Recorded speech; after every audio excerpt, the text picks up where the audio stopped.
எது சிறந்த தர்மம் தெரியுமா? அதாவது 3 நிபந்தனை சொல்றாங்க ரசூலுல்லாஹ். முதலாவது, வறுமையை பயப்படுறீங்க, கொடுத்தா குறைஞ்சிருமோ ஒன்று. இரண்டாவது, கஞ்சத்தனம். உதாரணமா கொடுக்கிற நேரத்தில் நம்மளுக்கு எல்லாம் அது வரும். சில நேரங்கள்ல சிலர் என்ன செய்வாங்கன்னா, சும்மாவே ஊதாரியா தான் இருப்பான். அந்த ஆளுக்கு தர்மம் செய்யறது ஒரு விஷயமே அல்ல. ஏற்கனவே ஊதாரியா இருக்கிற தன்மை தானே, அப்ப தர்மம் ஒரு பெரிய விஷயமா இருக்காது.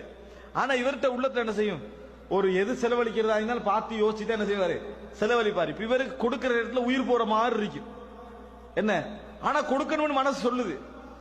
இந்த உணர்வோட கஞ்சத்தனம் உள்ளத்துல இருக்கு. இதை வச்சுக்கன்னா இன்னும் கொஞ்சம் கூடுமே அப்படின்ற உணர்வும் இருக்கிற நேரத்தில் அல்லாஹ்வுக்கா வேண்டி அப்படின்னு அவர் கொடுத்துட்டாருன்னு சொன்னா அதுதான் என்னது சிறந்த தர்மம் என்று ரசூலுல்லாஹி ஸல்லல்லாஹு அலைஹி வஸல்லம் அவர்கள் என்ன செய்தார்கள் சொன்னார்.